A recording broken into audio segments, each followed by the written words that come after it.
네, 여러분 반갑습니다. 끝판 토론 6시에 여러분들을 좀 일찍 찾아뵙습니다. 그만큼 긴급하게 국내에 알려지고 있는 소식들 워낙에 많죠. 국민의힘 전당대회는 날로 폭로전이 이어지고 있고요. 그와는 별개로 국정 개입, 인사 개입, 국정농단 이런 정황들 속출하고 있습니다. 오늘도 뭐 단독 뉴스가 너무 많아가지고 뭐부터 이야기를 해야 될지 모를 정도로 너무 복잡한 대한민국의 정치를 보고 있고요. 오늘 끝판 토론에서는 국민의힘 전당대회를 중심으로 해서 앞으로 정치권에 불어닥칠 충격적일지 모를 소식들 전망해 보도록 하겠습니다. 오늘 두 분과 함께 하겠습니다. 오창익 인권연대 사무국장, 전계환 정치평론가와 함께 하겠습니다. 어서 오십시오. 네, 안녕하세요. 예, 요즘 왜 이렇게 정신이 없을까요, 전 대표님?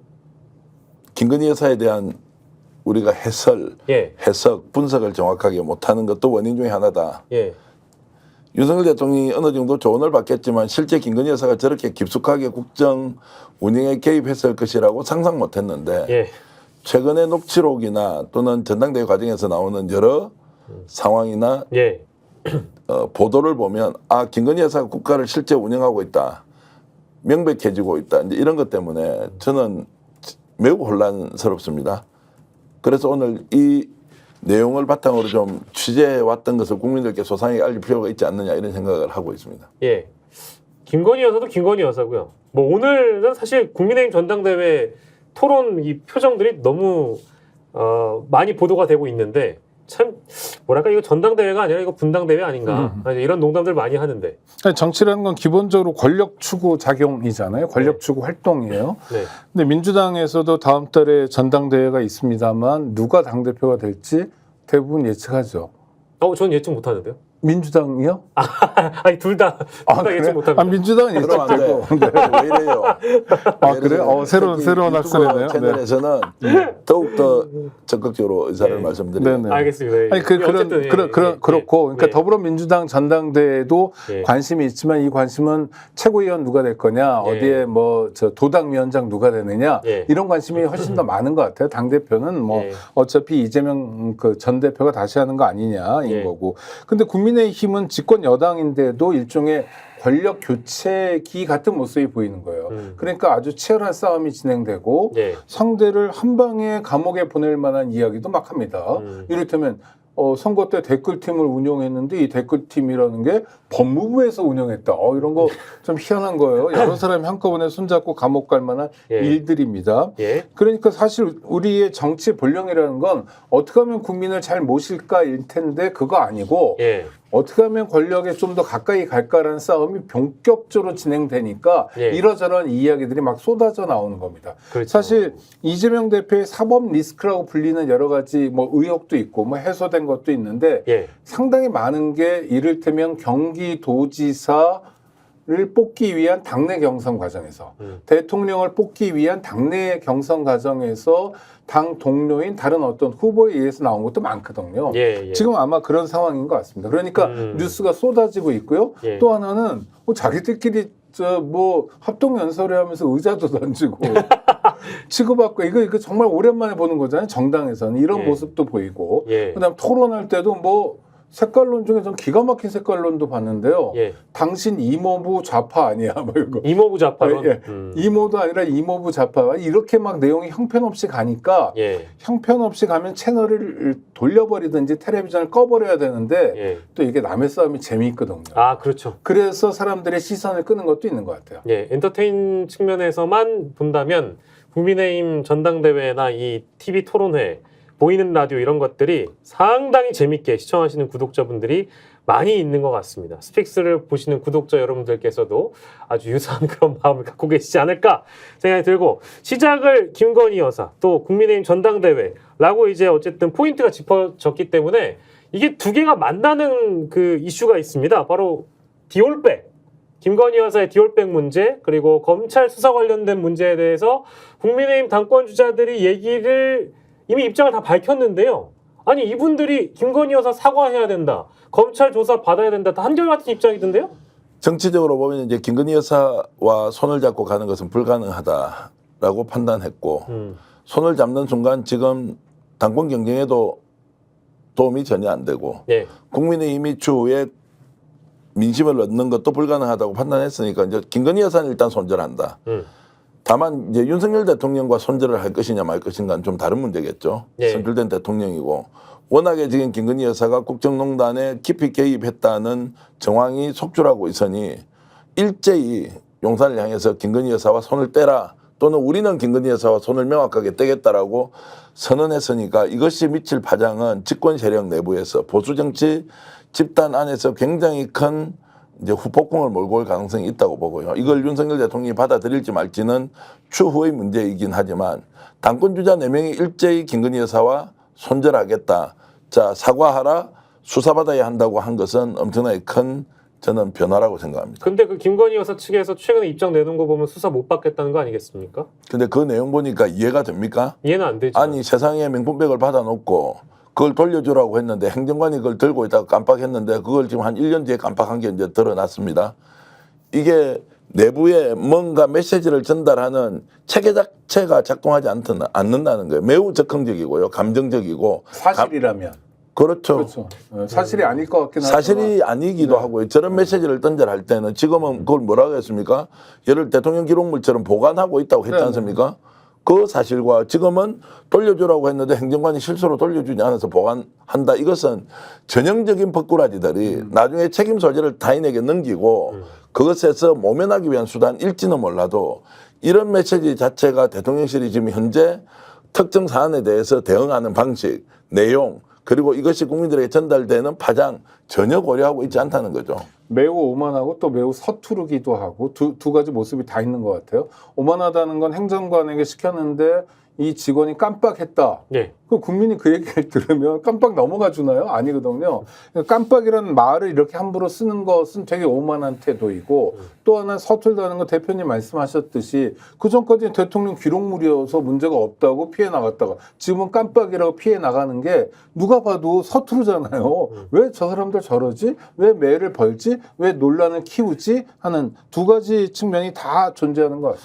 근데 이제 우리가 서투르다고 표현해 주는 것은 굉장히 격조 있고 예를 갖춰 사는 것이고요. 아니 원래 김건희 씨가 대통령 부인 김건희 씨가 심평 변호사의 표현에 의하면 그 논문 있잖아요. 아, 예. 멤버 유지. 예. 품격을 갖춘 논문이다 이런 평가도 들었던 분이거든요. 예. 네, 그 얘기 좀 이따 하겠습니다. 그래서 이제 행정관이 돌려주지 않았다는 그 이제 대통령실의 반응을 보고는 예. 엉터리다, 엉망진창이다. 그리고 도대체 대한민국의 대통령실, 과거 같으면 청와대 메시지팀에서 이 수준밖에 못 내느냐. 그래서 저는 이게 홍보수석실이나 대변인실을 통해서 나온 얘기가 아니다. 네. 정상적으로 네. 작동하는 대변인실이라면 이렇게 메시지를 내지 않는다고요. 전혀 다른 루트에서 누군가가 이렇게 내라고 지시했던 사람이 있을 테고요. 그러면 이제 법꾸라지 기술로 보면 빠져나갈 수 있어요. 야, 너 덮어서 뭐 이제 이렇게 하고 솔직히 말씀드리면 그냥 똥통에서 똥물을 막 퍼부어버리고 누가 맞든 모르겠다 이렇게 해서 던져버린 거 아니냐 이런 생각이 들었습니다. 그 유경옥 행정관이라는 사람이 검찰 조사 받을 때 했던 얘기가 검찰 발로 언론에 리크가 되는 거잖아요. 그러면 검찰도 언론에게 흘릴 수 있는 내용만 취사 선택해서 흘릴 가능성이 높은데 이 중요한 내용을 검찰 마음대로 흘린다라는 건 저는 제 상식에는 안 맞는 것 같고 아직까지는 아마 위쪽에 어떤 중요한 분들의 오더를 받아서 취사 선택해서 내용을 공개하고 있다라고 저는 합리적 의심을 하거든요. 그러면 예 말씀하십시오. 풀스토리 보면 이런 거 아닙니까? 자, 진술하는 과정에서 내가 돌려주기로 했는데 깜빡하고 안 돌려줬습니다. 그러고 나서 검찰이 어떻게 했습니까? 아 그래? 그러면 대통령실에 있겠네? 있는지 없는지 확인하러 가자고 했던 거 아니에요.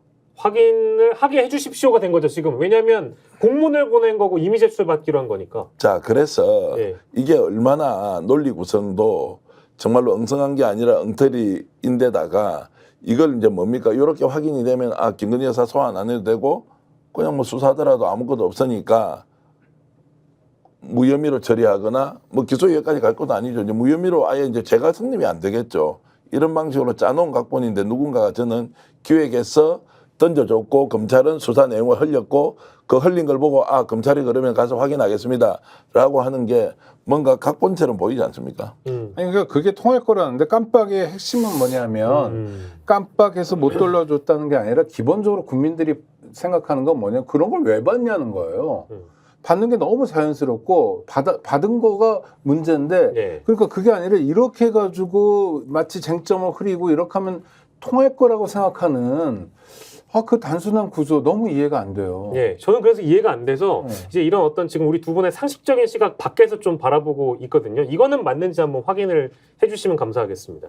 이거는 어찌됐든 홍보석이나 정무석이나 안에 있는 참모들이 뭔가 이거 기획해가지고 밖에 내보는 내용이 아니라 저는 윤석열, 김건희 두 분의 아이디어가 아니고는 이게 불가능하다라고 보는데 가능성이 이분들 중에 특수통이신 분이 한 분 있잖아요. 네. 이분이 프레임을 또 다른 프레임으로 덮고 또 다시 비틀고 이렇게 해서 여론을 많이 만져봤던 분이라서 이거를 왜 이렇게까지 무리수를 두면서 풀까라는 생각을 저는 해봤거든요. 저희가 이렇게 물어뜯는 동안 더 큰 게 뒤에서 기다리고 있으니까 이걸 가리기 위해서 시선을 돌린다. 이건 어떻습니까? 아니, 그것도 말이 되죠. 지금 최상병 사건도 거부권 뭐 해야 되고 예. 쭉 여러 가지 상황들이 있잖아요. 거기에도 대통령 부인 김건희 씨가 등장하고 있고 예. 그러니까 같은 피의자 뭐 예를 들면 수사로 하면 피의자가 김건희 씨여도 이 사건으로 저 사건을 덮는 게 네. 가능할 수도 있는 거예요. 이 이슈로 저 이슈를 덮어버리고. 예. 그러니까 깜빡해서 안 줬다라는 뉴스가 나오는 순간 다른 뉴스는 또 좀 그렇죠. 묻히거든요. 예. 이런 효과인지 어떤 건지 모르겠어요. 대통령실 참모진들은 건강하게 일하는데 대통령 부부가 이를테면 가져온 보고서에 대해서 역정을 내든지 뭐 이렇게 했냐든지 아니면 참모의 조언을 듣지 않는지 도대체 어떤 상황인지 모르지만 국민들에게 나타나는 결과는 그 자체로 너무 기괴하다. 이건 변하지 않아요. 저는 뭐 어떤 표현으로는 괴랄하다 들어보셨습니까? 네. 괴이하고 지랄 맞다. 괴랄하다라는 표현을 많이 하더라고요. 예, 정기환 대표. 이렇게 생각했을 겁니다. 민심은 모르겠고요. 또 전문가 집단에서 어떻게 분석하든 법적으로 피해가면 된다. 이것은 당사자가 돌려주기로 했는데 예. 자 내가 못 돌려줬습니다라면 이것은 범법 행위가 되진 않지 않습니까? 심부름시킨 것을 깜빡해버린 거죠. 네. 그런데 나는 돌려주라고 했다는 사실이 존재하기 때문에 그것을 전달한 것으로 이것은 나는 또 피해가는 거 아닙니까? 이걸 어느 누구도 믿지 않을 것임을 알고 있지만 법적으로는 처벌받을 가능성이 없는 겁니다.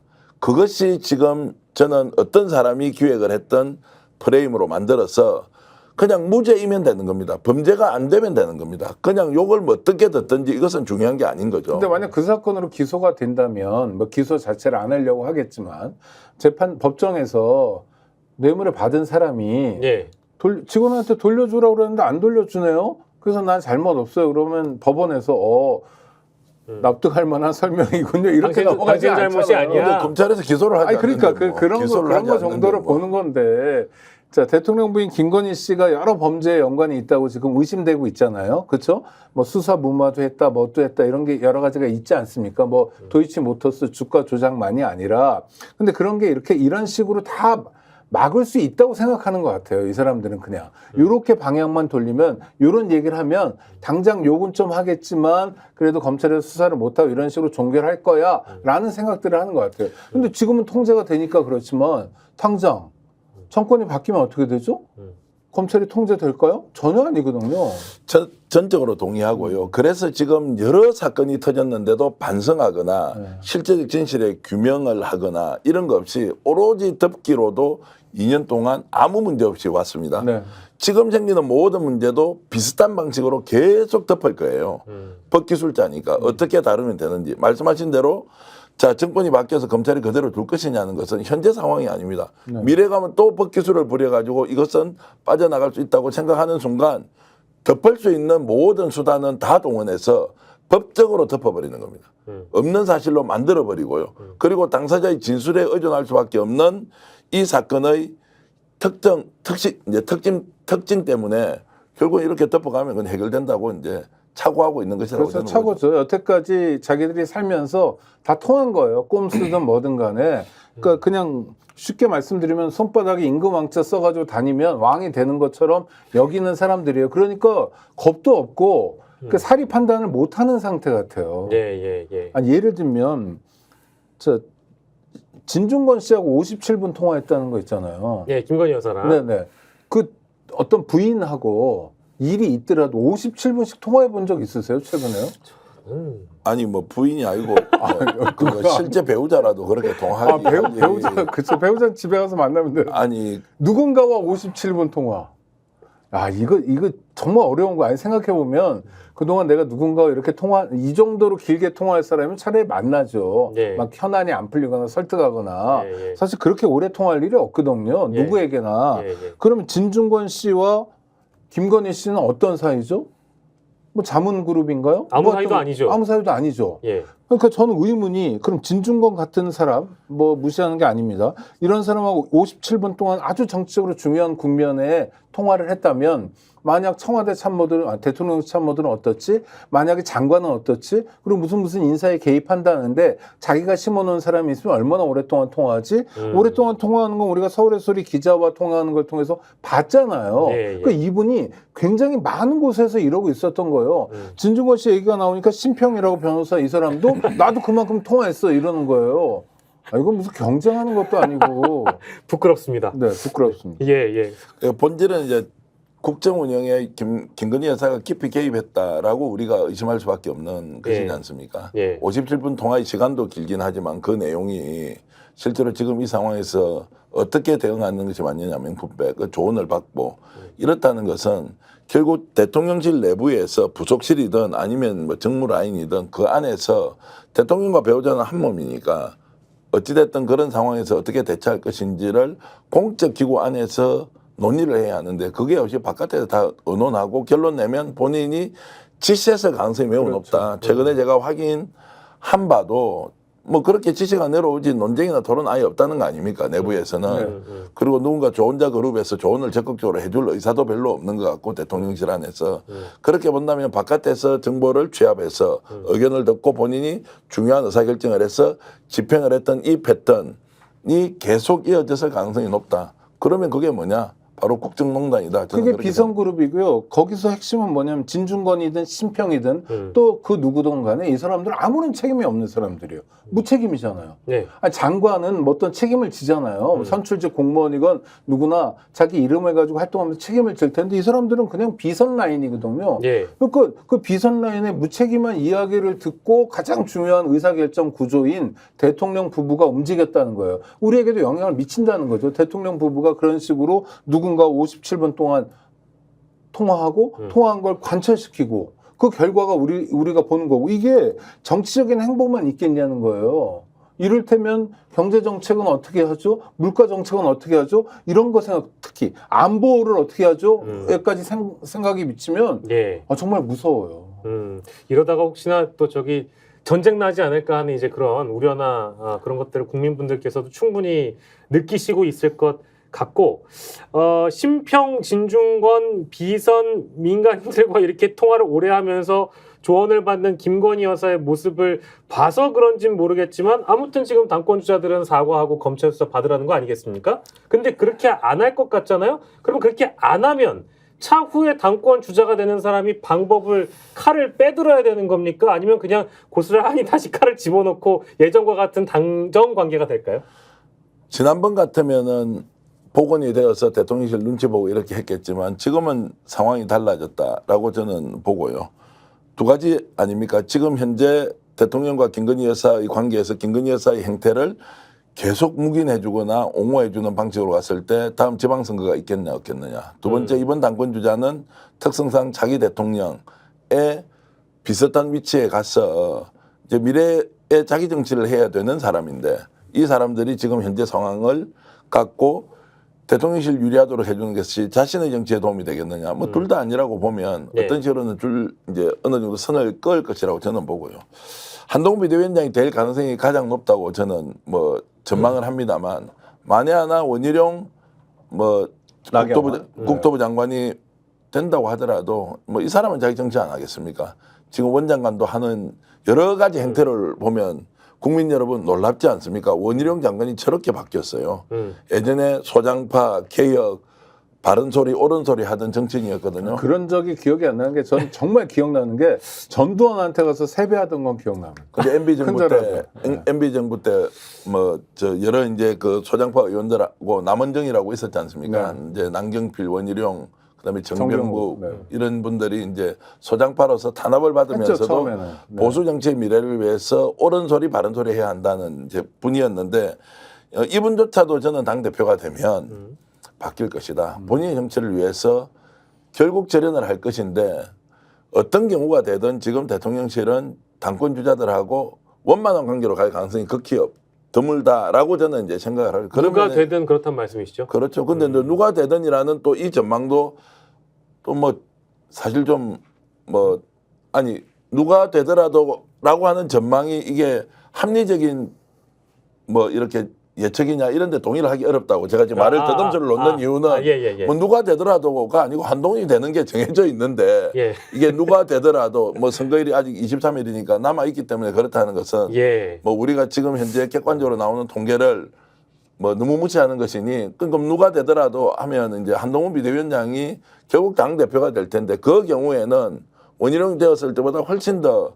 지금 용산과의 관계가 악화될 것이다라고 저는 이제 전망하기 때문에 사실상 용산과 보수 정치 세력 또는 당 대표 간에는 이제 돌아올 수 없는 다리를 건넜다 이렇게 저는 조금 달리 봅니다. 네. 왜냐하면 윤석열 대통령이 당장 뭐 올 가을이라도 갑자기 하야라고 그러죠. 집에 가겠다거나 뭐 또는 뭐 탄핵을 당하거나 이런 아주 극적인 변수가 없는 한 앞으로 2년 10개월이 남아 있거든요. 이거 긴 세월입니다. 그리고 여당이라는 게 여당 국회의원의 프리미엄이 있잖아요. 그건 뭐냐면 여당으로서 하고 싶은 일이 있어요. 그게 정말 국가 발전을 위한 게 아니라 정부를 통하지 않으면 안 될 일들이 있는 겁니다. 이를테면 누가 되든지 간에 지역구에 좀 예산도 좀 넣어주고 싶고 이런 것들이 있잖아요.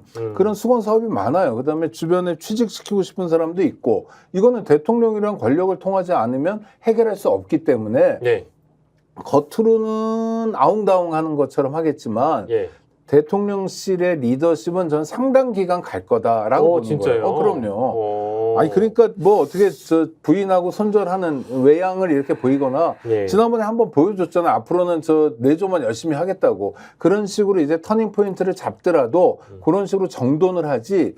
전면전으로 가지는 않을 거다. 왜냐하면 전면전을 하기에는 아직 시간이 너무 많이 남았어요. 10개월 남았다면 대통령의 지지도는 지금보다 더 떨어져서 한 자리 숫자거나 10% 초반대거나 뭐 이런 상황이라면 마음껏 현직 대통령을 두들겨 패면서 여당이 야당인 척 코스프레를 하겠지만 그러기엔 시간이 많이 남았고 그 사이에 해먹을 게 많기 때문에 저는 전면전은 안 할 거다.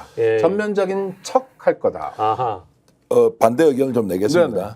김건희 여사의 문제가 이제 돌이킬 수 없는 상황으로 가기 때문에 국힘에는 당 대표가 한동되고 국힘의 내부 분위기는 김건희 여사 문제는 어떤 식으로든 조사와 수사와 그리고 사법 처리가 불가피하다는 쪽으로 갔을 때 실제 대통령실을 움직이는 핵심이 윤석열 대통령이었다면 그것은 일정하게 절연을 할 수 있겠죠. 거리를 두기가 가능한데 제가 파악하기로는 공동정부 아니 오히려 법의원이 김건희 여사의 가능성이 높다라고 봤을 때는 김건희 여사가 사법 처리되는 순간 윤석열 대통령이 이 부분을 어떻게 받아들이고 상황을 인식하고 대응할 것이냐는 것은 좀 다른 문제일 가능성이 높다고 저는 보고요. 그런 면에서 국힘 쪽에서 김건희 여사의 수사 또는 지금 최상병 특검 같은 경우가 일사천리로 진행될 경우에는 사실상 저는 와야 된다고 보기 때문에 윤석열 대통령이 본인이 원하는 방향으로 국정을 끌고 갈 수 없을 뿐더러 실제로 이런 상황이 발생하면 사실상 레임덕이 아니라 데드덕 상태로 급격하게 저는 추락할 수밖에 없다고 이렇게 봅니다. 그러니까 대통령 부인 김건희 씨가 검찰이든 특검이든 수사를 받기 시작하는 순간부터 정권은 급속도로 붕괴해요. 그렇게 김건희 씨는 붕괴되고 윤석열 대통령 살아남고 이런 시나리오는 불가능합니다. 한 몸이거든요. 그리고 그것이 저는 국힘의 붕괴를 가져오지는 않을 수도 있어요. 절연할 수 있는데 과연 이를테면 윤김, 그러니까 윤석열 김건희의 분리가 가능하냐. 분리했다고 치면 우리가 믿을 거냐. 뭐 이런 것도 있고요. 또 하나는 한동훈과 윤석열의 분리는 정말 분리인가에 대해서 저는 계속 질문을 던져야 된다고 생각합니다. 이게 약속대련인가 아닌가도 물어봐야 된다고 생각해요. 왜냐하면 따져보면 자 한동훈 당시 비대위원장이 윤석열 대통령에게 폴더 인사도 하고 그랬지만 뭐 어쩌고 마리 앙뚜아네트 이런 것 때문에 괘씸했다. 그래서 윤석열 대통령이 전화해서 뭐 욕도 하고 비서실장 보내서 너 관둬라 이랬다는 거 아니에요. 하여튼 좀 기분 나쁘게 해서 자기도 기분 나쁘다. 그 상태가 지금까지 오는 거라고 설명들 하고 있는데 한동훈 검사가 윤석열 검사를 모시고 20년 동안 살면서 기분 나쁜 일이 한두 번이었겠습니까? 라고 묻고 싶은 거예요. 아. 그 다음에 함부로 대한 게 한두 번이었겠어요? 일도 안 하고 후배한테 야 이거 네가 처리해. 알아서 풀어줘. 이것도 못하냐 짜식아? 라는 말을 한두 번 들었겠어요? 제가 봤을 땐 일상적으로 들었을 것 같거든요. 그렇죠? 그러니까 욕 몇 마디 했다고 기분 나쁜 관계일 수 없다는 거예요. 여기도 윤석열 김건희 관계처럼 윤석열 한동훈 관계도 우리가 설명하는 것보다 훨씬 더 끈끈한 관계일 수밖에 없어요. 그런데 마치 정말 뭐 원수인 것처럼 사무친 뭐 원한이 있는 것처럼 하잖아요. 전 이거 물음표 던져야 된다고 생각해요. 저는 반대합니다. 네. 한동훈 비대위원장은 예. 지금 윤석열 대통령과 완전히 다른 길을 가고 있고 한동훈 비대위원장의 길에 동의를 한다면 한동훈은 받아들일지 몰라도 윤석열 대통령 가는 길에 한동훈 비대위원장은 동의할 가능성이 없다라고 보고요. 본인의 목표가 일단 대선으로 정해졌고 윤석열 대통령이 어떻게 정권을 잡았고 유지했는지 그 과정을 100% 인지하고 있다고 착각하고 있는 한동훈 비대위원장은 결국 자기의 미래를 위해서 화해를 거부한 것이다. 김건희 여사 사과와 관련해서 본인은 대통령실과 충분히 논의를 해서 사과하라고 했는데 김건희 여사가 보낸 걸로 보면 사과를 하지 않겠다는 것으로 읽혔다. 왜냐하면 한동훈 쪽에서 보면 김건희 여사가 어떤 생각을 가지고 있는지 누구보다 잘 알고 있단 말이에요. 20년 동안 관계가 있었으니. 이것은 사과가 아니다. 여기에서 뭔가 메시지를 던지는 순간 자기가 걸려든다. 그래서 아무 대답을 하지 않았다. 5번의 문자가 오가는 상황에서도. 대신 대통령실과는 계속 이야기를 해서 사과하라고 했다. 윤석열 대통령이 거부했다. 이제 이런 스토리를 아직도 본인이 확실하게 얘기를 하고 있습니다. 이제 이 말은 뭐냐. 대통령하고 같이 갈 수 없다는 것이고 취재를 해봤을 때 들리는 이야기는 한동훈 비대위원장은 지금 윤석열 대통령의 삶의 궤적과 근본적으로 다르다고 스스로 생각하고 있고요. 그 말은 좀 더 나가면 서민의식도 남다르고요. 엘리트의식도 남다르고 그래서 우리는 아예 근본이나 원판이 다른 사람들이다 라는 인식으로 본인이 꿈꾸는 대한민국을 만들겠다라고 하기 때문에 저는 윤석열 대통령과 손잡을 가능성이 없다고 봅니다. 전 대표님 말씀이 맞다고 생각해요. 어떤 면에서 맞냐면 상식선에서. 아니 진짜로. 그런데 상식선에서? 아니 진짜 제가 아는 그런 비판은 더 좀 따갑긴 한데 상식적으로. 아니 그러니까 뭐냐면 제가 아는 검사들 그중에 특수부 검사들 정말 무에서 유를 창조하는 이런 검사들의 세계관은 좀 다를 수 있어요. 이를테면 이런 겁니다. TV 토론할 때 윤석열 당시 왕자를 써가지고 나간 게 잡혔어요. 그럼 묻잖아요. 그럼 뭐라 그러죠? 동네 아파트 앞에 동네 할머니가 이거 쓰면 좋다 그래서 그냥 한 거다. 뭐 이렇게 하는데 그거는 누가 봐도 거짓말이잖아요. 그렇죠. 뭐 예를 들어서 저는 굉장히 그 분야 무속이든 뭐 이런 분야의 전문가가 이렇게 해준 마사지 해준 것 같아요. 그런데 이제 아주 간단하게 거짓말을 하잖아요. 근데 우리는 상식선에서 거짓말할 때 이렇게 좀 버벅대거나 이제 말이 좀 뭐 이렇게 모션을 좀 쓰다거나 뭐 보통 사람들 그래요. 근데 전 윤석열 대통령은 인신공격하자는 게 아니라 어떤 말을 거짓말할 때 떨림이 없어요. 그러니까 되게 희한한 인식 체계예요. 자기가 기준인 거. 저는 검사들한테 그런 얘기 정말 많이 들었어요. 대한민국에서 가장 깨끗한 집단이 검사라는 거예요. 얘만 얘기하는 거야. 얘도 그러고 다들 그래요. 미쳤나? 이것들이 하는 생각이 들 정도. 아니 왜 그러냐면 굳이 이해한다면 범죄 수사를 하다 보면 교육자 중에 가장 질 나쁜 교육자만 보니까 아마 그런 것 같은데 예를 들어서 99만 원 세트도 그렇잖아요. 불기소 세트. 검사들이 룸사롱 가서 막 공금으로 이렇게 난리를 쳐요. 그래도 하나도 미안하거나 이런 게 없잖아요. 그러니까 거짓말하거나 부인하거나 할 때 저는 이런 세계관 이 중에서 가장 예전에는 한 20년 전까지는 공안부 검사들이 그렇게 많이 설치고 다녔는데 지난 20년 동안은 특수부 검사들이 세상이었거든요. 그래서 검찰도 좀 나눠서 얘기하는 사람들이 있습니다. 형사부 다르고 마약 좀 다르고 특수부 검사, 특수검사라는 게 그래서 나오는 얘기인데 저는 그러니까 그 가능성 윤석열, 한동훈 두 사람이 약속 대련을 하는 것일 수도 있다는 가능성을 한 자락 깔아 넣을 필요가 있다는 거예요. 안 그러면 우리가 잘못하면 다른 사람들하고 같이 한동훈 씨를 막 박수치는 거. 이게 왜 그러냐면 지금 국민의힘 지지자 중에 여론조사를 해보면 한동훈 후보가 당대표가 돼야 된다는 사람들이 60% 이상으로 높아요. 압도적이라고 보죠. 왜냐하면 나머지 후보가 3명이나 되니까. 그런데 국민의힘 지지자가 아닌 일반 국민들 중에서도 지금 50% 넘게 나오거든요. 그전에는 이를테면 민주당 지지자 성향이나 진보 성향 이상의 사람들이 한동훈에 대한 경계가 있었어요. 이 경계가 이를테면 문자를 씹었다든지 뭐 이런 부분을 통해서 희석되고 있는 거예요. 윤석열, 한동훈이 뭐라 봐도 같은 사람들이었는데 예. 좀 달리 보이기 시작한 거죠. 그럼 이건 정치적으로 보면 한동훈 후보의 승리거든요. 이런 승리에 대해서 저는 의심을 해봐야 된다라고 말씀드립니다. 이런 과정에서 한동훈 후보가 예를 들어서 이미지가 세탁이 되고 있잖아요. 아하. 갑자기 무슨 민주투사 같아요. 예. 세탁이 많이 됐죠. 그런데 이제 한 자락 깔아놓고 이 두 사람은 언젠가 또는 약속 대련을 우리가 확인을 할 수 있을 것이다라는 것도 어느 정도 인정하지만 그 약속 대련으로 확인되는 순간은 양쪽에서 정치적 이해가 맞아떨어질 때 그렇게 할 것이다라고 저는 보고요. 지금부터는 정치적 이해가 맞아떨어질 가능성이 없다. 특히나 윤석열 대통령이 지지율이 30%, 25에서 30 정도 나오는 상황에서 한동훈이 당대표가 되어서 될 것이라고 전망하는 사람이 일반 국민 50%, 국민의힘 지지자들은 60% 넘잖아요. 그러면은 결국 윤석열 대통령 지지자들은 누구를 지금 현재 당대표로 선호하는지 모르지만 한동훈은 본인은 독자적으로 이미 자기의 영토를 구축해 놓은 상태예요. 그렇죠. 여기에서 윤석열 대통령과 손잡는 게 이익이다 손해다 그것을 물어볼 필요가 없죠. 필요할 때는 서로 손잡겠지만 한동훈은 이제 독립 변수로 아예 떠나나가는 것이니 그 사람이 갖고 있는 검사 출신으로서 정치인으로서 자질과 그리고 역량에 대해서는 논할 바는 아니고요. 그러나 상황으로 봤을 때는 다른 길로 가고 있다라고 이제 보는 것이 합리적이라고 저는 생각합니다. 네, 그런데 그 노태우 씨가 예. 전두환 청와대에 하명을 받아서 네. 87년 6월 29일 날 6.29 선언을 한 것. 그 당시에 노태우는 민주화 투사처럼 보였거든요. 그리고 그 인기로 대선까지 나가서 네. 양김이 분열했다고 했지만 뭐 부정선거가 있다고 했지만 대선에서 이기는 결과를 만들어냈어요. 그러니까 반전을 가져온 거죠. 근데 뭡니까 그 둘은.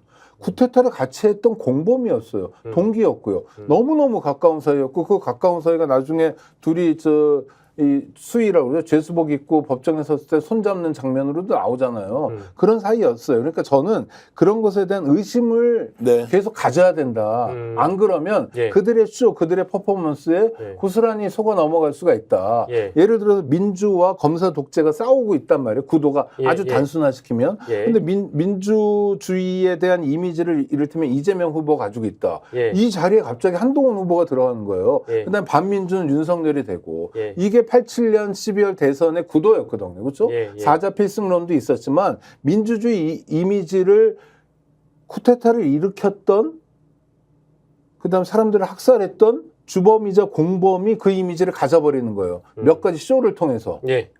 저는 이거 긴장해야 된다. 그러니까 그 긴장은 전적으로 동의를 하지만 이거 한동훈과 윤석열은 한 몸이다라고 하는 것은 정치 고관여층은 당연히 알고 있는 내용인데 한동훈을 윤석열의 아바타나 한동훈은 결국 윤석열이 없으면 살 수 없다는 구조로 앞으로 정치적 상황을 해석하기 시작하면 실제로 민주당이 정권을 교체하는 데 굉장히 어려울 수도 있다.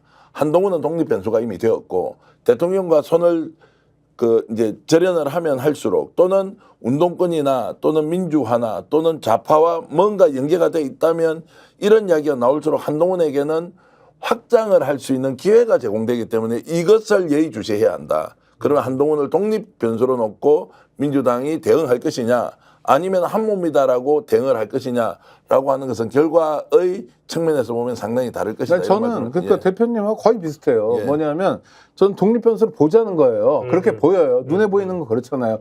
뭐 아웅다웅 하니까 그래요. 이해도 다른 것 같아요. 그러니까 독립 변수를 보자. 그러나 밑자락도 깔고 보자라는 거예요. 이게 약속 대련의 가능성도 있다. 이게 정말로 고도의 쇼일 수도 있다. 예. 반면에 어떤 대응은 너무 서투르기도 하지만 예. 한동훈이라는 새로운 카드를 살려내서 가장 윤석열 닮은 카드를 살려내서 정권이나 구체적으로 내가 감옥 가고 싶지 않은 욕구를 한동훈을 통해서 구현하고 싶은 욕망이 있을 수도 있다. 감안하고 보자. 이게 전부입니다. 단적으로 예를 하나 들면요. 그 사람이 이제 이름은 실명으로 하지 않겠습니다. 네네. 그 사람한테 직접 들은 게 아니어서 그 사람이 윤석열 대통령을 어떻게 부르는지 알아요? 들어보셨습니까? 그 사람이 누구를 말씀하실지 사람은 이름은 지금 얘기할 수 계속 없지만 이야기하고 있는 그 중에 한 사람이 분인데. 야자 한다 이런 예. 얘기를 들었어요. 그 사람이 윤석열 대통령을 그 사람이라고 불러요. 네네. 대통령이라고 부르지 않아요. 네. 이 정도 이제 박영식이 평소에 나한테 선배님이라기도 하고 대표님이라고 하기로 하는데 오늘 다른 친구들 만나서 저를 부를 때 그 사람? 그놈? 그 놈은 아닌데. 아니 막 이게 이렇게 전혀 다른데 이게 전 대표님이 양반이고 대구 양반이어서 그런 거지. 네. 저 같은 서울 사람만 해도 어떠냐면 네. 선배여도 자리 없으면 그냥 호칭 생략하고 누구누구라고 불러요. 진짜요? 그럼요. 그렇지 않습니까? 그런데 대통령한테 그 사람이라고 하는 것은 네. 아니 제가 방송이니까 그렇지 뭐 방송 아니면 전두환, 노태우, 김대중, 노무현이 그러지 뭐 노무현 전 대통령께서 이러나요? 그러니까 그게 중요한 신호일 수도 있고 아닐 수 있다라는 걸 두 가지를 다 보자는 거예요, 저는. 그러니까 약속 대련이라면 실제로 평소에 존경심과 또는 최소한의 예의를 갖추고 있다면 대통령을 그 사람이라고 부를 수 있느냐라는 것이 이제 하나의 단적인 예가 될 수 있다. 네네. 이것은 뭐 저희들이 증거를 가지고 여러분들께 판결하듯이 확정해 주는 것은 아니고 예. 이런저런 상황으로 봤을 때 이제 한동훈과 윤석열 대통령의 관계는 그렇다 정도로 제가 말씀드립니다. 그게 만약에 정말 그렇게 독립 변수로 간다면 예. 몇 가지 특검이 이제 준비되고 있지 않습니까? 그럼 한동훈 당 대표가 예. 대표가 될 테니까 예. 사실 특검을 받는 방식으로 하면 정권을 한 방에 보낼 수도 있고 분리를 가장 확실하게 할 수도 있고 뭐 여러 가지가 있잖아요. 예를 예. 들어서 예. 안철수 의원이 성공하지는 못하고 있지만 예. 최상병 특검법 표결할 때 혼자 이렇게 앉아 있잖아요. 예. 그리고 거기는 기명 투표에서 자기가 찬성한 걸 딱 보여줬잖아요. 예. 근데 평소에 안철수 의원이 좀 다른 식의 행보를 했다면 굉장히 주목받았고 와 안철수 역시 옛날에 우리 멘토였던 사람 다를 거야 뭐 이렇게 얘기할 테지만 예. 안철수 의원의 행보가 들락날락 그렇죠, 해가지고 그렇죠. 네. 좀 뭐 평가를 못 받았어요. 예. 그렇죠?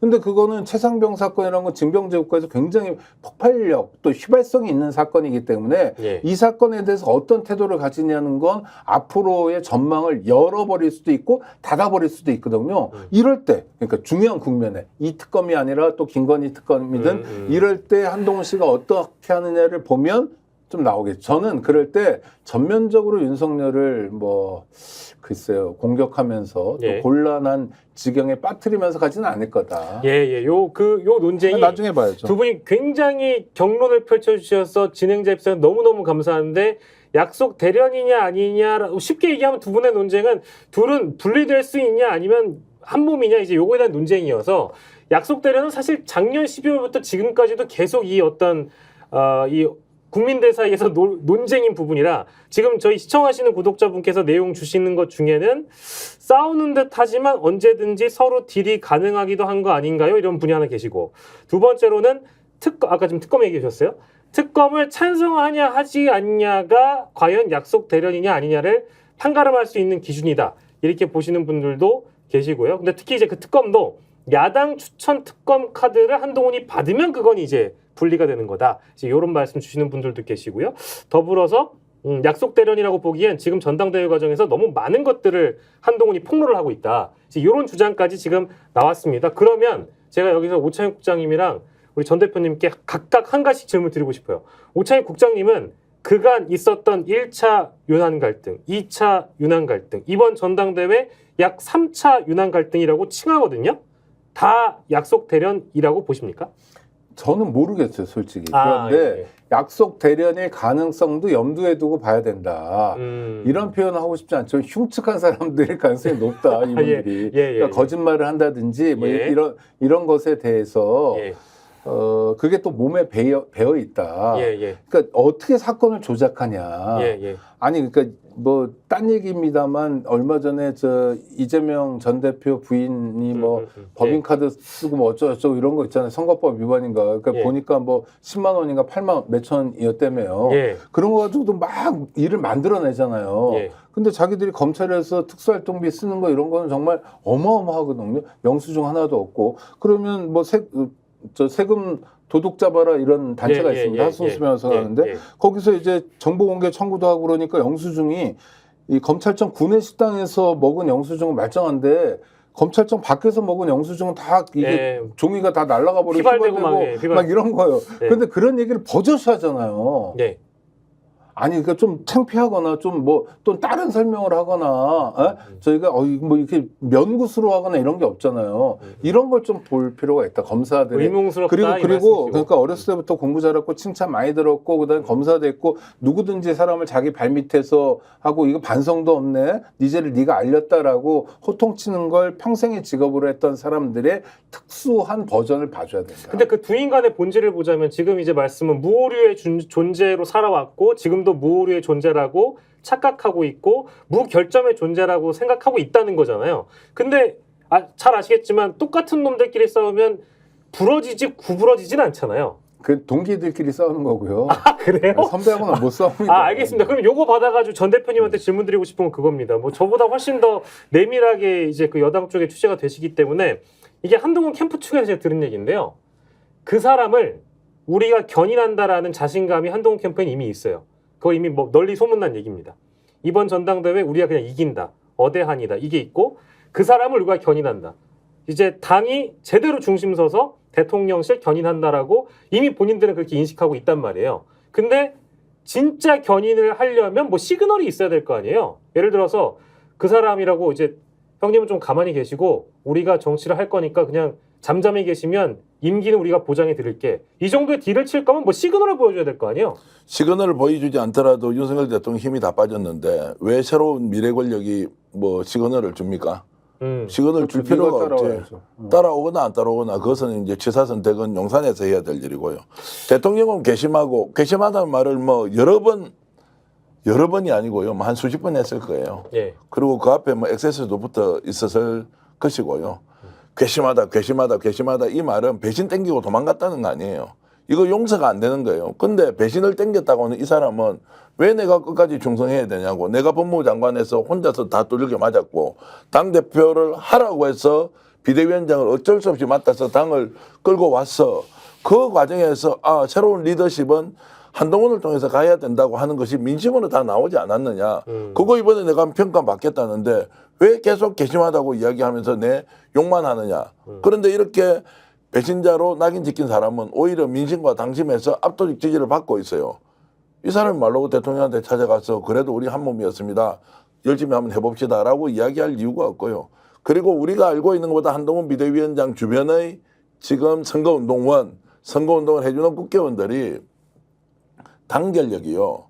그렇지 않은 후보들의 단결력보다 좀 심하게 이야기하면 한 10배쯤 더 높습니다. 어제도 제가 모 인사로부터 들었던 이야기인데 여기는 안 그래도 원희룡, 나경원, 윤상현 할 것 없이 집중 파를 하잖아요. 더 똘똘 뭉쳐가지고요. 원래 싸울 때 그래요. 캠프에 국회의원은 가서 활동할 수 없지 않습니까? 보좌진들이 가서 자기 일처럼 다 지금 하고 있어요. 그러면은 나경원 지금 원희룡 후보 쪽 캠프에 그런 분위기 있을까요? 아예 없습니다. 국회의원들한테 부탁하지 않습니까? 국회의원들이 지금 우리 이번에 대통령실에 오다가 대충 이런 것 같은데 원희룡 쪽으로 합시다. 그러면 당원이 한 1000명 있지 않습니까? 100명한테도 미치지 못한다는 얘기를 제가 국회의원한테 듣고 있어요. 그것도 대구 경북에서요. 그럼 대구 경북에서 한 10,000명 정도 되는데 지역구별로 100명도 예를 들어서 말을 못하면 이제 국회의원이 어떻게 됩니까? 용산과 원희룡 쪽에서 부탁을 하니까 안 할 수는 없잖아요. 그 국회의원은 눈치 안 봅니까? 아니 근데 또 하나 그런 것도 있어요. 대구 경북이나 국민의힘 지지자나 당원들의 속성이 될 것 같은 사람에게 줄을 잘 쓰거나 친숙하게 느끼는 경향이 있기도 해요. 그래서 대반전 이런 게 별로 일어나지 않고 한동훈은 처음부터 어대한으로 시작했잖아요. 구도 네. 자체가. 그러니까 그 구도가 계속 가는 거죠. 무슨 반전이 일어나거나 하는 게 아니고. 그리고 또 하나 싸움의 국면에서는 의자가 뭐 날아다니고 이러면요. 캠프는 캠프끼리 똘똘 뭉칩니다. 그렇죠? 그건 속성이에요. 네. 왜냐면 누구랑 싸우냐면 나경원하고 싸우거든요. 왜냐면 원희룡이가 나보고 이모부가 좌파다, 너도 좌파다 이렇게 구체적으로 욕하잖아요. 그럼 감정이 생기고 속상해요. 예. 그런 게 표현되는 과정이다.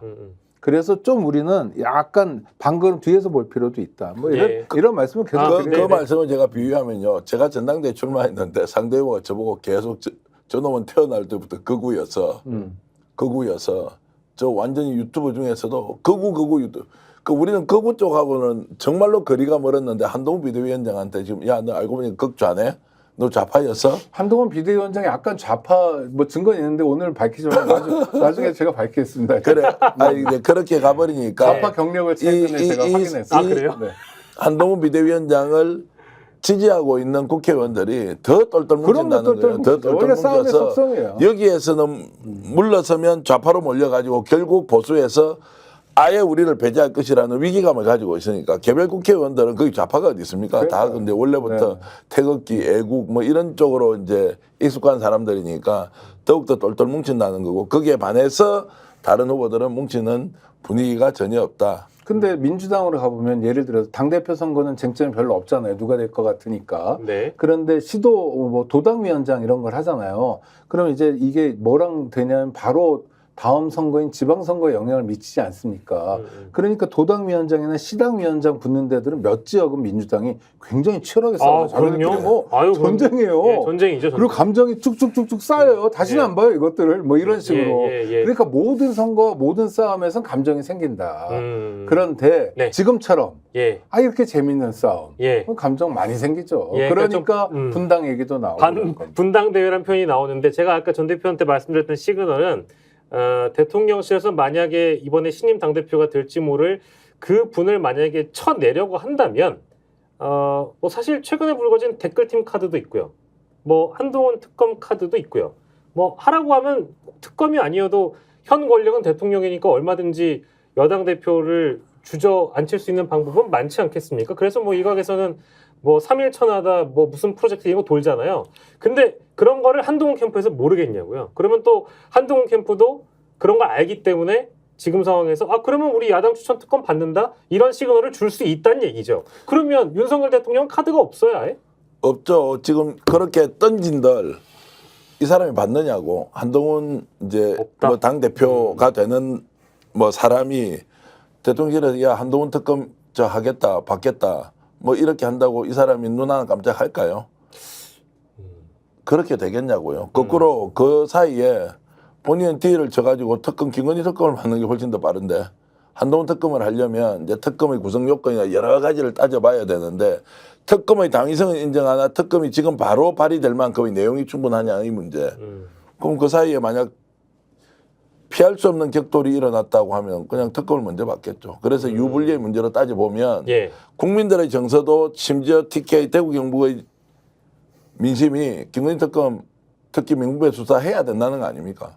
그거 어떻게 거부하고 가겠냐고. 최혜병 특검 대구 경북도 더 많습니다. 그럼요. 네. 가야 된다고 하지 않습니까? 그거 바로 받아버리면 그냥 민심대로 가겠습니다라고 하는 순간 어떻게 해서 한동훈 특검 올려주세요. 내가 바로 이거 대통령이 거부권 행사하지 않겠습니까? 이렇게 갈 수가 있겠냐고요. 현실 정치에서. 그것은 매우 어려운 상황이기 때문에. 그 집안이 꼬인 건 맞는데요. 한동훈 저 후보에게도 약점은 있는 게 뭐 같이 살아왔으니까 약점이 많은데 가장 큰 약점은 현역 국회의원이 아니라는 것도 약점입니다. 네. 그것도 볼만한 포인트고요. 정말 자기를 지키고자 할 때 지킬 근거가 별로 없을 수도 있거든요. 예. 그리고 수사라는 건 검사들이 그런 거 잘해, 마사지 잘해요. 이 사람이 얼마나 문제인지, 이 사람이 얼마나 도덕적으로 뭐 문제가 있는지 이런 것들을 간헐적으로 언론을 다루는 방식이 그거잖아요. 법조 기자를 통해서 예. 세팅된 사실들을 뭐 몇 개 특종들을 하고 이런 식으로도 얼마든지 공작을 할 수 있다. 만약에 척진다면 서로가 무기는 가지고 있다. 조금 전에 하셨던 말씀 중에 정말로 동의할 내용이 하나 있었습니다. 한동훈이 현역 국회의원이 아니잖아요. 네. 내년 보궐선거 안 할 수도 있어요. 지금까지는 역대 국회의원 총선이 끝나면 그 다음에 4월에 보궐선거를 했거든요. 지금 보궐선거 이야기가 안 나올 수도 있어요. 왜냐하면 범법 사실이 없는 것이 아니라 수사 진행 정도를 쭉 보니까 아예 보궐선거를 안 만들어버리면 한동훈은 국회의원이 안 되잖아요. 네. 그렇죠. 자, 이런 것도 충분히 가정 안에 있더라. 이런 것이고 그 이야기를 뭐 전직 국회의원하고 이야기하니까 이번 내년 보궐선거 출마하려고 생각. 그들은 어느 쪽입니까? 이쪽이 민주당 쪽인데. 네. 야, 기회 이러다가는 상실. 기회 자체가 생기지도 않겠구나. 네. 그러니까 이런 거를 능히 만들어낼 수도 있는 사람들이다. 네. 선거 동의합니다. 수요가 있으니까 해야 되는데 만약에 여기 한동훈이 나오면 나는 뭐가 되지? 라는 생각이 드는 순간 보궐선거 자체를 안 만드는 판을 만들 수도 있다. 예를 들어서 보궐선거는 이렇거든요. 대부분의 확정 판결까지 간다면 뭐 한 2년 정도, 1년, 2년 가니까 내년 보궐선거가 없지만 검찰에서 수사하는 과정에서 이 사람이 명백하게 100만 원 이상이 나올 것 같다고 하면 수사를 세게 쪼아버리잖아요. 그러면 지가 적정하게 폴리바게닝해서 중간에 사퇴할 수도 있거든요.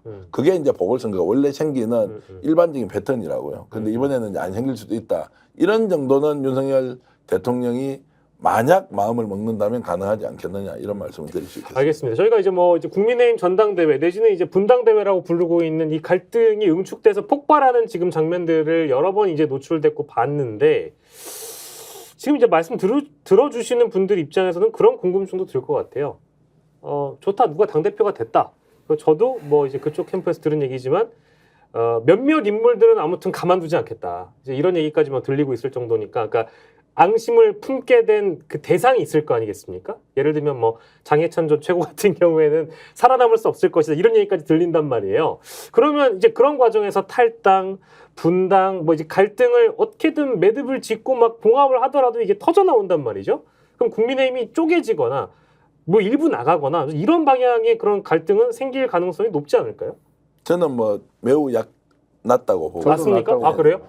뭐 결국 자기 그룹의 정치적 이익을 생각하면 나가서 풍찬노숙 한다는 것은 그 죽음과 비슷하기 때문에. 아니 장해찬 씨만 하더라도 어차피 이 사람 자기 자리가 없어요. 아, 지금 어차피 무소속이구나. 아니 국회의원도 아니고 뭐 어차피 자리도 없는 사람이니까. 예. 그러니까 이럴 때는 이제 지혜로운 처신이 싸우더라도 안에서 싸우고 바깥에 나가는 순간 그 사람을 몰아내는 자들이 다 똑식하는 구조이기 때문에 깨지고 싸울 가능성이 없다. 심지어 윤석열 대통령조차도 뭐 몇몇 국회의원들을 데리고 나와서 별도로 정당을 만든다. 이것도 불가능한. 그럼요. 죽죠 그 순간. 불가능한 가정이고요.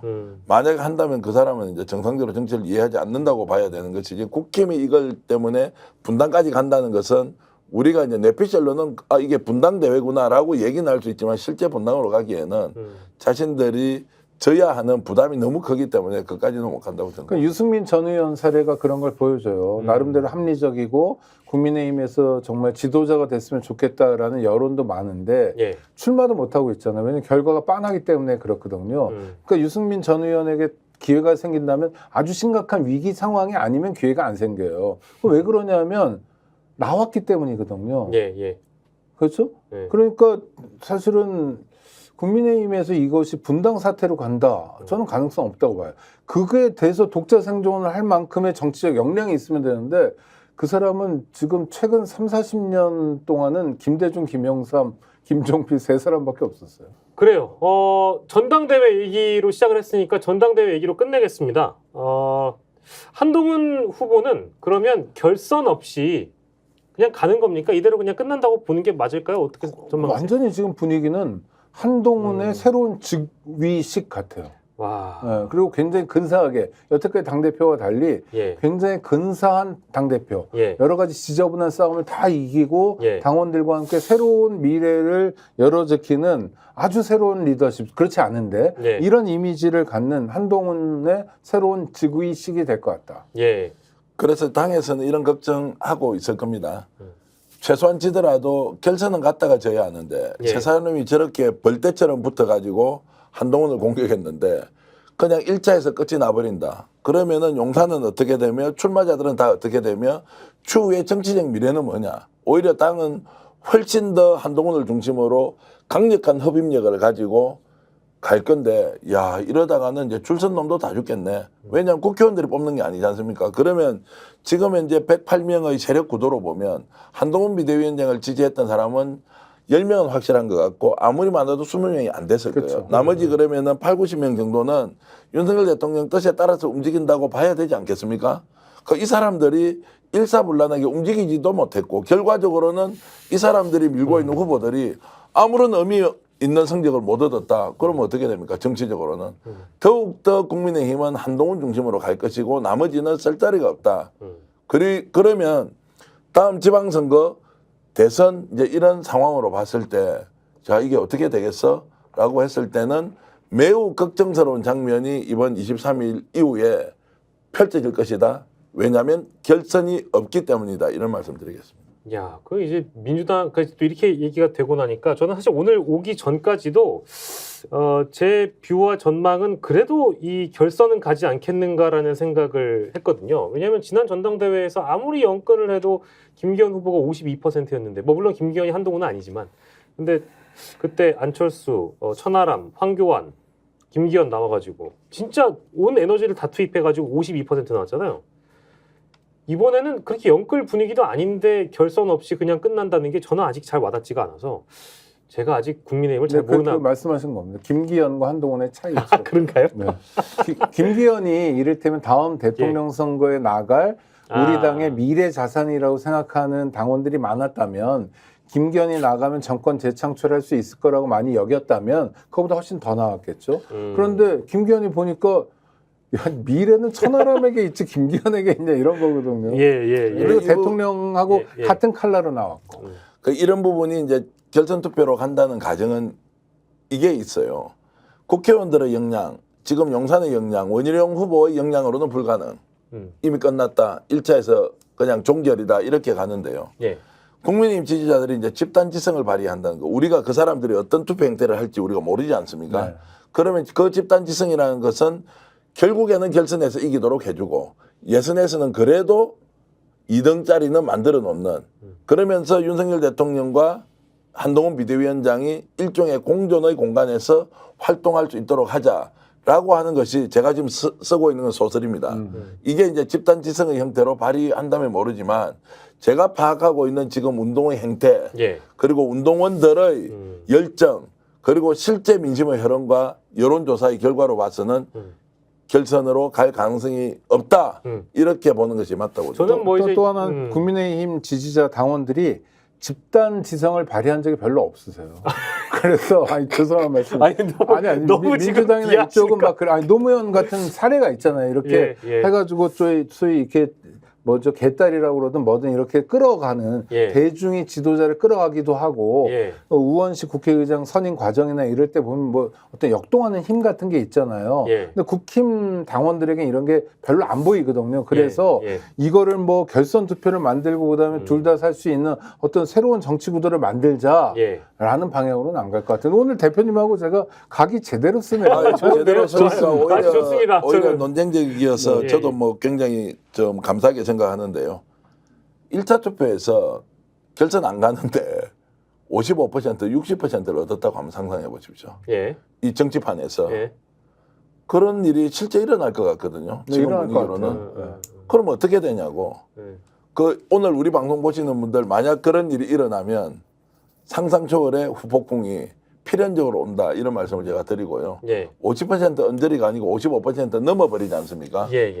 그러면 이거는 뭐 정말로 격변의 상황이 국민의힘의 한동훈을 통해서 올 수 있다. 그래서 한동훈이가 좋고 안 좋고 이 문제하고 완전히 다른 문제예요.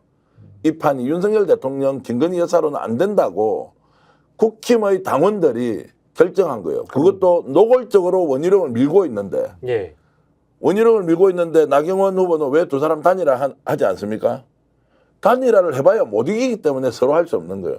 여기서는 씨름으로 치면 삿발을 놓는 사람이 다치기 때문에 뭐 이기든 지든 끝까지 가야 되는데 세 사람이 공멸할 수가 있죠. 지금은. 단일화를 하고도 지니까 못하는 거는 단일화하고 지면 더 망신이거든요. 근데 그래서 제가 뭐라고 말씀드렸냐면 이번 전당대회는 한동훈의 새로운 직위식 당대표 취임식이 아니라 직위식인 거예요. 새로운 전혀 여태까지 본 거와 다른 새로운 종류의 리더십이 생기는 거예요. 게다가 이게 건강한 리더십처럼 보여요. 그건 아니에요. 어쨌든 그건 아닌데 그래서 지난 총선에서 검사 독재 정권과 싸울 것 같은 영남의 다선 중진 의원들이 누구 때문에 공천받아서 당선됐습니까? 김건희 여사 때문에 그랬잖아요. 명품백 때문에 그랬잖아요. 이번에 한동훈 비대위원장이 압도적으로 승리했다. 그건 누구 때문에 되는 겁니까? 용산에서 나서서 원희룡 만드는 바람에 그리고 김건희 여사와 관련된 각종 비리 의혹이 국정농단 수준의 사건들이 터지면서 한동훈을 누가 더 키웠냐고요? 당원들이 키웠다고요? 아니요. 용산과 김건희 여사가 키워가지고 오히려 본인들이 감당할 수 없는 이제는 정치적 경쟁자 또는 정적을 만드는데 가장 일조를 한 사람은 윤석열 대통령과 김건희 여사다. 이렇게 말씀드리겠습니다. 자, 그러면 저희 천기 누설 좀 해보겠습니다. 이거 지금 결선 안 간다고 두 분 다 장담하신 거잖아요. 이거 퍼센테이지가 맞추기가 진짜 어렵습니다. 근데 이런 부탁을 안 드리려고 했는데 두 분이 워낙에 이제 호기롭게 말씀 주셨으니까 한동훈을 포함해서 4명의 후보의 이 득표율 좀 미리 예언해 주시면 전 예언할 수 있어요. 예, 지금 예언 먼저 해주시죠. 근데 그러면. 문제는 3명, 나머지 3명의 득표율을 예언하기 너무 어려워요. 그래요? 왜냐하면 이게 고만고만하기 때문에 예. 윤상현이 좀 처지지만 고만고만해서 어려운데 그래도 해주시면 안 됩니까? 일단 한동훈 후보는 정확히 맞출 수 있을 것 같아요. 한동훈은 몇 %입니까? 57%. 57이요? 55를 넘어간다. 57이라는 숫자가 왜 나오냐면 예. 진중권, 김건희 통화한 시간. 죄송합니다. 아니 오히려 이렇게 전망하는 게 왜냐하면 이것은 로또보다 결코 쉬운 게 아니기 때문에 예. 그러는 이제 뭐 상징을 가지고 이렇게 말씀하시는 건 좋고요. 지금 우리 김혜지 PD가 뻥 터졌어요. 이거 재밌었어요. 예, 뻥 터져서 그 57%. 예. 그럼 일단 다 마무리해 주세요. 저 할게요. 아니, 예. 그러면 자 원희룡. 아니, 그 100을 가지고 나눠야 되는데 이게 산수를 빨리 못해서. 예. 그러니까 2등이 한 17% 할 것 같아요. 2등은 누군지 얘기 안 해주시고요. 2등이 지금 원래 원희룡이었는데 원희룡이 나경원으로 약간 바뀌는데 나경원이 올라오질 못하고 있어요. 나경원 후보가. 왜냐하면 너무 이분이 심심한 분이어가지고 올라오지 못하고 있는데 2등이 아마 17% 정도 하게 되고 그 바로 밑에가 이제 3등이 있고 4등은 아시는 것처럼 윤상현 후보가 될 텐데 한 자릿수의 미미한 득표. 그러니까 원희룡도 10은 가까스로 넘고. 네, 10은 넘고. 근데 아니 그게 원희룡인지 나경원인지가 아직까지는 좀 불분명해요. 알겠습니다. 가능성이 다 남아 있다는 거예요. 57, 17, 10 초반 뭐 한 자릿수 윤상현까지. 자 그리고 정기현 대표. 저는 답변 안 하겠습니다. 아니 이렇게까지 그런 게 어딨어요. 아니 하셔야죠. 이거 하셔야 됩니다. 아니 요거는 진행자 직권으로 부탁드리겠습니다. 그러니까. 요건 하셔야 됩니다. 저는 이제 전망을 하면은 이제 60, 60이요? 60, 60이요? 60, 20, 15, 뭐 이런 정도 구도가 될 것 같아요. 60이요? 예. 이제 또 떠나야 되는 상황이 오겠네. 지난 총선 때 200석 넘는다고 제가 호기 있게 얘기하는 바람에 아니 넘을 뻔했어요. 아닙니다. 그래 뭐 그 못 넘은 것은 어쨌든 제 결과는 전망이 그런데 틀렸는데요. 뭐 어느 시점에 말씀했느냐에 따라 달라지는 건데요. 네. 저는 6까지 갈 수 있다고 저는 보기 네네. 때문에요. 그런 정도로 지금 가고요. 또 제가 이제 들었던 민심도 하나 뭐 이야기를 해주면요. 이 원희룡 후보가 캠페인을 하면서요. 보수 정치 세력, 보수 정치적 성향을 가진 사람들한테 너무나 어필이 안 되는 방식으로 물고 뜯고 쥐어짜고 그리고 계속 공격하고 그리고 앞뒤 말이 막 달라지면서 상대가 막 방어를 못하는 것이 아니라 어처구니가 없어가지고 이게 보수 정치적 성향을 가진 사람이 제일 싫어하는 방식이에요. 저도 너무너무 싫어해가지고요. 특히 대구 경북이 움직여야 원희룡 후보가 되든 말든 결판 나는 거 아니에요? 전 전국 당원 중에서 수도권 빼고는 대구 경북이 제일 많은데 그런데도 대구 경북 사람들이 움직이지 않는 것은 또 하나 이런 것도 있지 않습니까? 둘 다 서울법대를 나왔잖아요. 원희룡이 훨씬 선배잖아요. 82학번이고 여기가 73학번인가 10년 차이가 넘게 나는데 또 검사도 선배였고 73년생. 73년생이라고요. 한동훈. 그러니까 10년인가 11년 차이가 나는데 후배한테 막 정치 경력도 그렇고 국회의원 여러 번 하고 도지사 2번 하고 장관도 했던 사람이 막 이렇게 하는 방식이 그러니까 선배한테 대드는 건 좀 멋있어 보이지만 원희룡 왜 맛이 갔냐? 왜 그러냐? 이런 것도 좀 있어 보이는 것 같아요. 그러니까 자기 자리를 잘 못 잡는 것 같아요. 원희룡 그래서 후보가. 대구에서 하는 이야기는 딱 쳐다보기 싫다는 거예요. 그러니까. 이게 막 이 싸움을 하니까 이게 뭐 윤석열 대통령을 살리고 죽이고 이게 아니고 좀 제가 리얼하게 표현하면 꼬라지 보기 싫다고. 그러니까, 이게 뭐 선거 캠페인 하는 거 보니까 반맛이 뚝뚝 떨어진다는 거예요. 이게 뭐냐고. 안 그래도 대구 경북이 무슨 보수의 본산이니 그다음에 보수의 뭐 이런 것들이 해서 긍정과 부정의 비판과 또는 뭐 국힘 지지자들은 늘 이렇게 칭찬을 하지만 지금 선거운동에서 대구 경북은 딱 꼬라지 보기 싫다고. 그러니까 어떻게 원희룡 쪽으로 표가 모이냐고. 20% 넘어가겠어요? 전통적인 보수들이 어떤 그 호불호가 그 대상에 대해서 어떤 평가를 하는지 말씀 주셔가지고 저는 좀 이걸 바꿔가지고요. 다른 각도로 혹시나 지금 두 분이 예상하신 그 퍼센테이지 중에 한동훈 후보가 원래는 그 정도까지 갈 수 있었는데 약간 그 마이너스 포인트가 될 만한 부분이 오늘 오전자로 있어서 화제가 됐잖아요. 이 보수의 뉴진스, 보수의 아무튼 아이콘인 나경원 후보의 주도권 토론 시간 중에 아니 당신 재판권 가지고 나한테 와가지고 공소 취소해달라고 부탁한 거 아니냐. 이거는 저는 좀 약간 그 전통적인 보수들이 바라보기에 이거 선 넘은 발언이라고 전 봤거든요. 이런 건 영향 없어요? 아니 저는 이제 보니까 그 정도는 이해하기가 어렵겠다. 이걸 이제 설명을 듣더라도 아니, 여기 또 이게 뭐 재판을 이렇게 저렇게 하는데 이거 뭐 네. 내 거 좀 빼달라 예. 이렇게 이제 이야기를 했다라고 하는 이제 그것이 야 이건 뭐야 이제 이렇게 가서 판을 뒤집기에는 그 소재가 굉장히 약했다 이제 이런 생각이 좀 들고요. 예. 근본적으로 지금 나경원 한동훈의 문제가 아니고 예. 대통령실에서 밀고 있는 원희룡과 한동훈의 문제로 일단 보고 이것이 결판 난다. 그러면 2등이 누가 될 것이냐. 예. 아슬아슬하지만 그래도 용산에서 믿는 원희룡 후보가 전 2등이 될 가능성이 더 높다고 보고요. 뭐 조금 높은데 그 뭐 잘 모르겠는 면도 있을 정도로 예. 원희룡 후보가 지지부진한 건 사실인 것 같아요. 그리고 예. 혹시라도 나경원 후보가 2등을 해버리잖아요. 그럼 용산은 어떻게 됩니까? 그럼 더 할 말이 없는 것이 아니라 그냥 폭삭 망해버리는 거죠. 그 이렇게 전략 전술을 채워서 이번 전당대회에 한동훈을 배제시키고 해보겠다고 하는 그 정말 하지하책 이 어떤 결과를 낳고 있는지 용산과 또 용산의 대통령 참모들과 김건희 여사가 봐야 되지 않겠습니까? 아직도 이것을 국민들이 또는 당원들이 보여줘야 깨닫습니까? 하지하책으로 결국 자멸하고 있다. 그래서 너무 이해가 안 되잖아요. 그 하책글 쓰는 것도 답답한데 하책을 쓰니 그래서 약속대로 낼 가능성도 깔고 보자. 끝까지. 예. 우리 좀 멀찍이 좀 보자. 너무 몰상식한 판이었어요. 예. 아, 저는 근데 요즘 TV 토론에 재밌게 보고 있는데 한동훈이라는 이 어떤 캐릭터라고 해야 될까요? 정치인 한동훈이 이제 만약에 대표가 되면 선출직 선거가 처음이잖아요.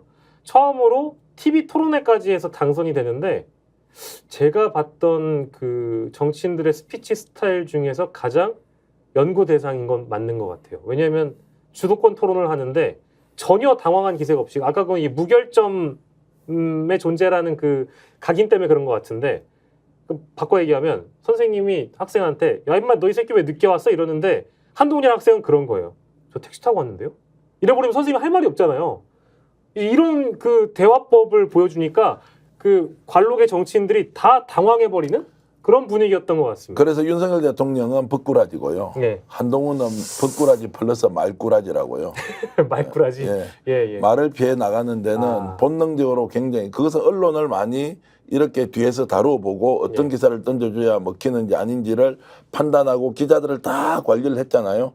이런 것들이 이런 토론에서도 그대로 드러나는 거고요.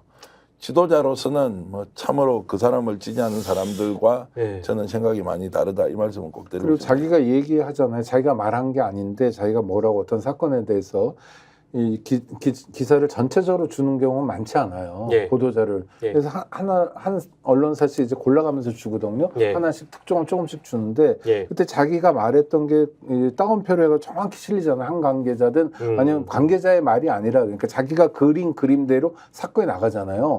이러면 어떤 우쭐함이 생기냐면 자기가 세상을 만들어가는 것 같고 움직이는 것 같아요. 실제로 움직여지고.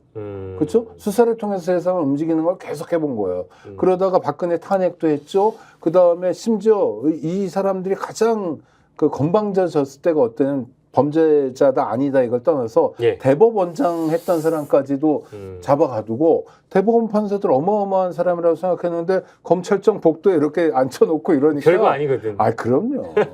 건방이 하늘을 찌르는 거예요 이 사람들이. 못하는 짓. 그리고 당내에서 지금 이제 한동훈 지금 후보를 둘러싸고 있는 몇몇 그 주요 직책을 맡고 있는 이제 국회의원들 있잖아요. 이 사람들도 면면을 보니까 그나마 108명 중에서는 나은 사람들이에요. 좀 젊고 패기 있고 새로운 걸 좀 해보자 이런 사람들이 있어서 한동훈은 참 운도 좋다 이런 생각이 드는데 또 민주당은 이런 이야기 하더라고요. 제발 한동훈이 되라. 대선 후보까지 오너라. 이러면 민주당은 또 대선 과정에서 지방선거에서 훨씬 더 좋을 수 있다. 지금보다. 이런 이야기까지 하니까 결과는 알 수 없지만 우리가 이렇게 진단하고 분석하는 일은 하나하나가 여러분들께 뼈와 살이 되길 바라겠습니다. 저희가 뭐 이 시간에 사실 길게 한동훈 개인에 대한 의혹을 제기하진 않을 거고요. 사실 굉장히 의혹이 다룰 게 많기 때문에 아마 민주당 입장에서는 뭐 차고 넘치는 의혹에 대해서 아직 규명받지 않았기 때문에 검증받지 않았기 때문에 어디 한번 올라와 봐라 뭐 이런 심산인 것 같긴 합니다. 오창익 인권연대 사무국장, 전계환 스픽스 대표와 이 시간 함께했습니다. 저는 박영식이었습니다. 여러분 고맙습니다. 고맙습니다. 감사합니다.